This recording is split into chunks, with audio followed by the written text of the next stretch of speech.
You ever have one of those days where the universe lines up just right, except it's the universe's idea of a joke? That was the day my wife Alyssa came home from deployment and our neighborhood got a fireworks show.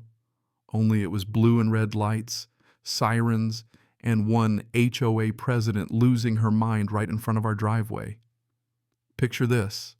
My wife, still in her dress whites, stepping out of a rental car after 8 months at sea, looking exhausted and maybe a little out of place, while this woman across the street, Patricia Garrison, the self-appointed dictator of Cedar Heights, is practically foaming at the mouth, waving her phone, screaming about suspicious individuals. Not exactly the homecoming I'd cleaned the whole house twice for, you know what I mean? The thing about Patricia is she doesn't run this HOA. She rules it. She's the type who measures grass with a ruler, fines you if your garbage can sit out an extra minute, once even wrote up the Andersons because their garden gnome was facing the wrong way. I'd managed to keep my head down for 2 years just hoping to stay invisible, but apparently there's no rule in her handbook for military wife comes home after months away. I was in the kitchen when it all went down. Heard yelling, glanced outside, and there's Alyssa Hands visible standing tall but clearly tired, talking calmly to 2 police officers. Meanwhile, Patricia's in the background, jabbing a finger at the sky, shouting about stolen valor and how real military people would have notified the board first. I just remember thinking, is this seriously happening in my driveway? So I rushed outside, adrenaline kicking in. Neighbors gathering like it's the season finale of some suburban reality show. Some are recording, most are just watching Patricia try to get my wife arrested for what? Coming home, Officer Daniels, who looked like he'd rather be anywhere else, held up a hand as I approached. His partner, Officer Nguyen, kept asking Alyssa the same questions. Do you live here? Where were you stationed? Did you tell the HOA you were coming home? Alyssa, bless her, answered every question like she was still on the ship, steady and polite. But you could hear the edge in her voice, like, are you kidding me right now? And Patricia just keeps getting louder, swearing she pays the cops' salaries, insisting the uniform's fake, asking if they've checked for weapons because military imposters are dangerous. She actually said that 3 times in 2 minutes. Then Officer Nguyen asks Alyssa for ID, and you could feel the whole mood shift. Alyssa slowly hands over her Navy ID, and you see Nguyen's eyes go wide. Then he shows it to Daniels, who suddenly looks very interested. Both of them start glancing at Alyssa's rank insignia, then at Patricia, then at each other. Officer Daniels clears his throat and says, "Ma'am, sorry for the confusion. We got a call about suspicious activity." Alyssa just nods professional, unbothered, but Patricia's still going, threatening to call the police chief personally, which made Daniel's eye twitch. That's when something wild happened. Officer Nguyen steps back, straightens his uniform, and snaps Alyssa a salute. "Former Navy ma'am. Served on the Lincoln." You should have seen Patricia's face, just pure shock, jaw hanging open while the whole crowd starts murmuring. Alyssa salutes back, and I see her shoulders finally drop a little. All of a sudden, Patricia's not running the show anymore. Now the officers are grilling her, asking why she called 911 for a non-emergency. Did she know filing a false report is a crime? And did she realize interfering with military personnel is a federal matter? You could almost hear the air go out of Patricia's tires. Her face turned about 5 different shades of red. "Alyssa kept it cool," said officers. "I appreciate your response, but I'd really like to go inside and see my husband. It's been a long deployment," and then gave Patricia a look that would make a drill instructor proud. Patricia tried one last desperate move, yanking out her phone and scrolling through the HOA bylaws, mumbling about proper notification procedures. But the officers didn't care. One of them asked if she wanted them to review her other 911 calls, mentioning just casually all those suspicious packages that turned out to be Amazon deliveries. By now, the whole neighborhood was out, every person who'd ever gotten a stupid citation from Patricia the Johnsons with their shutters the wrong shade of beige, the Gwynns whose kids' bikes were left out too long, everybody who'd ever had to pay for living their lives just watching the show.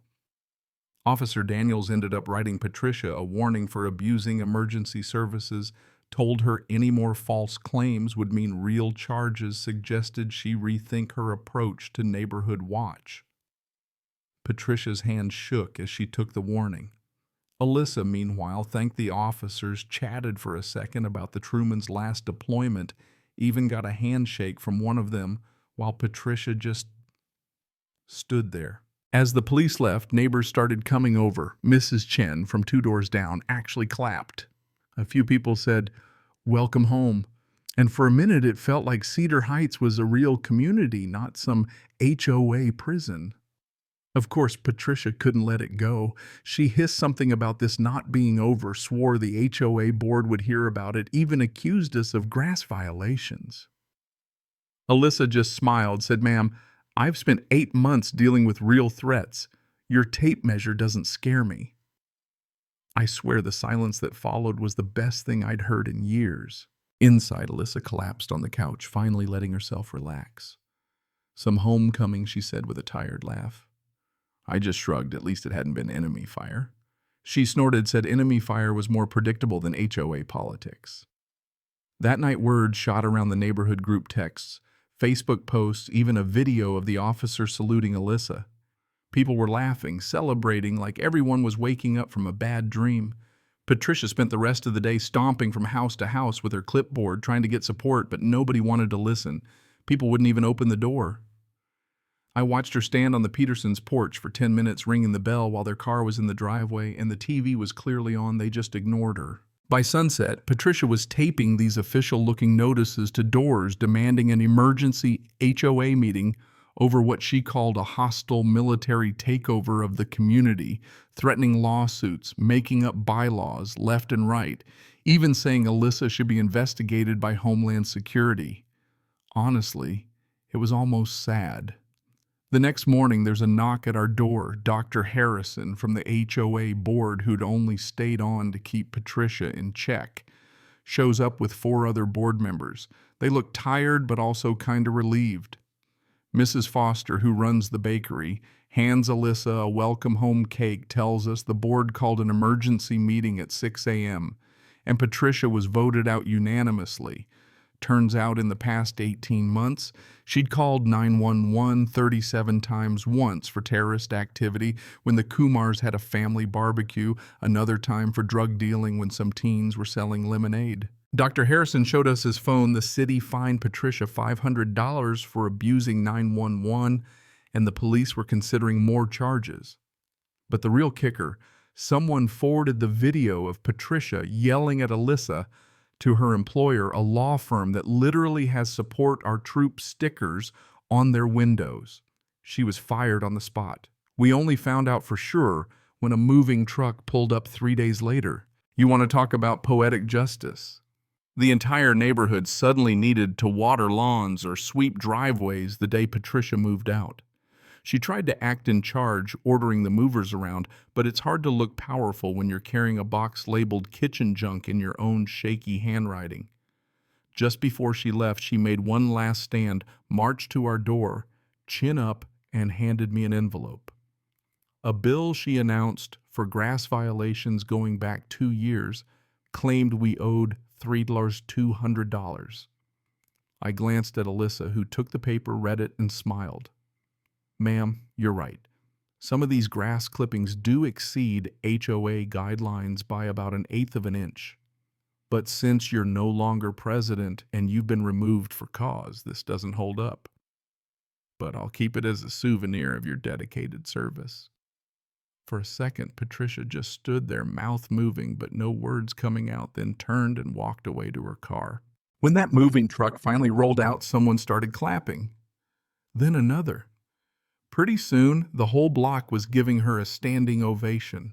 Patricia's final act was slamming her car door and peeling out of the neighborhood, her shocked yelp echoing off the mailbox posts, and that, as far as we know, was the end of her reign.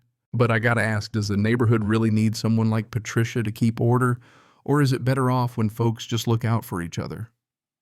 Maybe you've got a Patricia in your neighborhood, or maybe you think she had a point. I'd love to hear where you land. Was justice served, or did it just turn into another HOA circus? Drop your thoughts in the comments, and let's see how everyone really feels about community.